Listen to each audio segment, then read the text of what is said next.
Бүгінгі тыңдайтын ертегілерің Аладдин. Баяғыда араб елінің кең жазира даласында Жаппар деген зұлым сиқыршы өмір сүріпті.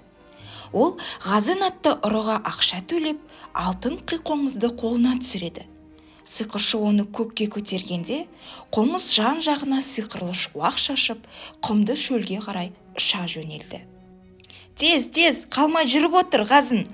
деп айғайлады сиқыршы Жаппар. Қоңыз оларды ғажайып үңгірге алып келді. Жаппар Ғазынға үңгірге кіруді бұйырды.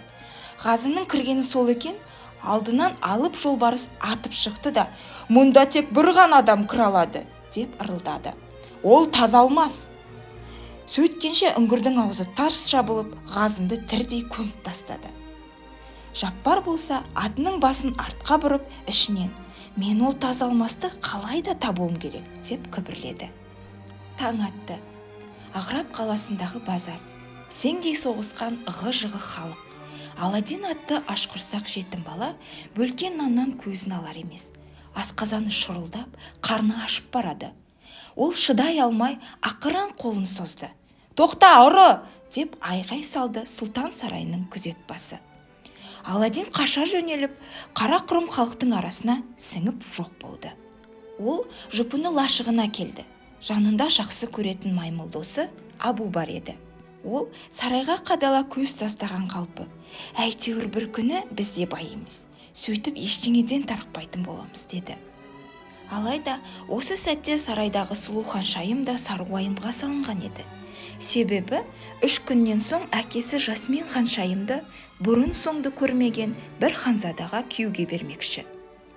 «Мен сүйген адамға ғана қосылғым келеді», деді Жасмин әкесіне.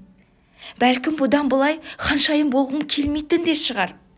Сұлтан қызының сөзін естіп ойға қалды. Ол қызын жанындай жақсы көретін еді. Сондықтан амалы құрып, жантая бергенде алдынан бір көлеңке шыға келді. Бұл Жаппар еді. «О, менің сенімді кеңесшім», деді сұлтан. «Айтшы, Жасминді қайтсем екен?» «Алаң болма, бәрі өз орнына келеді», деді Жаппар. Ақырын ғана қолымен сұлтанның жылан бас таяғын ұстап. Аса таяқтағы жыланның жылтыр көздері қып-қызыл боп жанып, сұлтанның басын лезде айналдырып тастады. Арбалып қалған сұлтан сиқыршыға саусағындағы сиқырлы көк қауқартасы бар жүзігін шешіп берді. Енді Жаппар оны әлгі таза алмасты табуға пайдаланбақшы. Жаппар өз жоспарымен әлек болып жатқанда, Жасмин ханшайым да сарайдан қашуға бел буды. Жанына жолбарысын ертіп, сарайдың биік дуалына жақындап келді. «Кешір, Раджа, мен мұнда енді қала алмаймын. Егер қалсам, мені еркімнен тыс бөтен біреуге күйеуге бермекші. Мен сені сағынатын боламын», деді. Сөйтті де, ол дуалдан секіріп түсіп, сарайдан қашып шықты. Жасмин базарға барып, онда бір кішкентай балаға көзі түсті. Жеміс сатушысының сөресінен бір алманы алып оған ұсынды. Жасмин бұл үшін ақша төлеу керек екенін білмейтін. «Ұры!» деп айғай салды саудагер.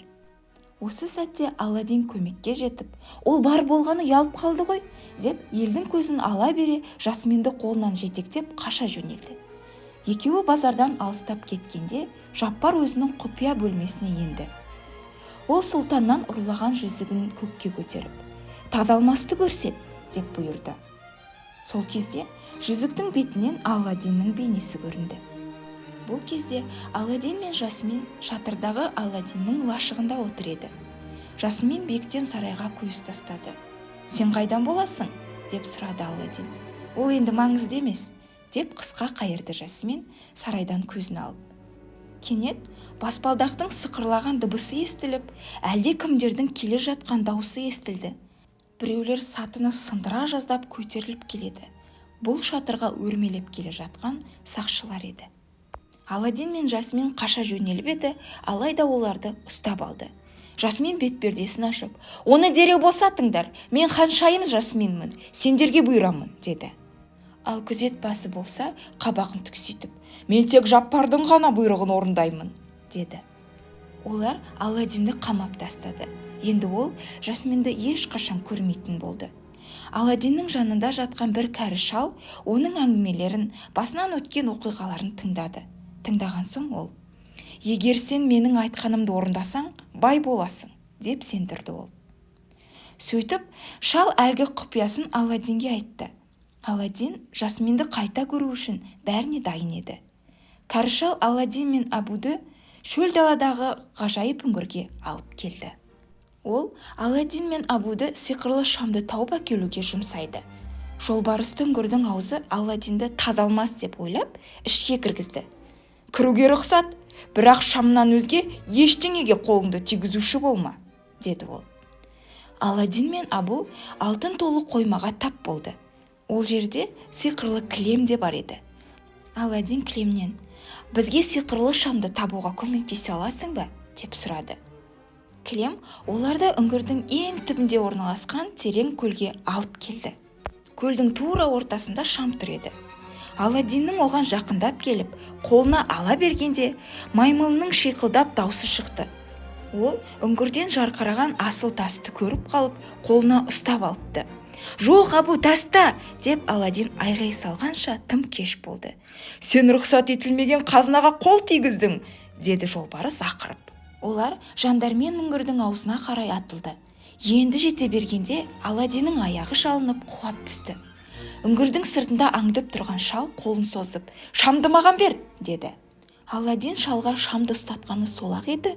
Ол оны жұлып алып, Аладдинге шоуға көмектеспестен бұрылып кете барды. Енді Аладдин мен Абу ажал тырнағында қалды. Кенет шалдың қолындағы шам жоқ болып кетті. Оны ұшқыш кілеммен қалықтап келіп, қолынан қағып әкеткен Аладдин еді. Ал ашуға мінген кәрі шал ыза боп, сақалын жұлып тастады. Сөйтсе, ол бет-жүзін өзгертіп алған сиқыршы Жаппар болып шықты. Аладдин шамды ысқылап еді, ішінен жын шыға келді. Ол әлгі 3 тілекті орындай алатын жын еді. Бірақ алдымен ол Аладдинді үңгірден аулаққа алып кетті. Енді олар азат. Аладдиннің бірінші тілегі: «Мені ханзада ет!» болды. Сол-ақ екен, ол нөкерлермен бірге қала ішінде кетіп бара жатты. Нөкерлері оны тура сұлтан сарайына келді. Өзін Әли Баба ханзадамын деп таныстырып, Жасминге өзіне күйеуге шығуға сөз салды. «Мен сізге ұтып ала салатын жүлде емеспін», деп Жасмин теріс бұрылып кетіп қалды.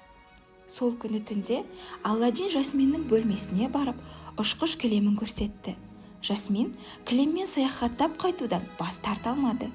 «Сен әлгі базарда кездескен баласың ғой», деді Жасмин. Ол енді Жасминнің ханзадасына айналды. Аладдиннің ісі алға басып, бақытты күн кешіп жатты. Бірақ ашуға булыққан Жаппар Аладдин мен Жасминнің үйлену тойына кедергі жасауды ойлады. Оның тотығысы Аладдиннің шамын ұрлап әкетті. Сөйтіп Жаппар: «Мені бүкіл елді уысында ұстайтын жоғары мәртебелі сұлтанға айналдыр», деп тілек тіледі. Жын оның айтқанын істеді.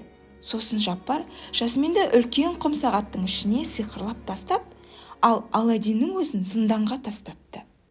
«Бәрібір жынның күші сенен асып түседі», деп айғайлады Аладдин кәрі сиқыршының ашуына тиіп. Сол екен, Жаппар бірден: «Мені ең күшті жынға айналдыр», деп тіледі. Ол сол сәт жындардың бәрі шам иесіне бағынатынын ұмытып кеткен еді. Барлығын құтқарған үшін сұлтан қызы Жасминді Аладдинге тұрмысқа берді. Аладдиннің 3-ші тілегі шамның бұрынғы жынын бостандыққа шығару еді. Жын оларды құшақтап, қимай қоштасты. Өйткені ол енді еркін. Бірақ Аладдинмен араларынан қыл өтпес дос болып қалды. Достар, ертегім ұнаса, лайк басып, комментарий қалдырып, каналыма тіркеліп алыңдар.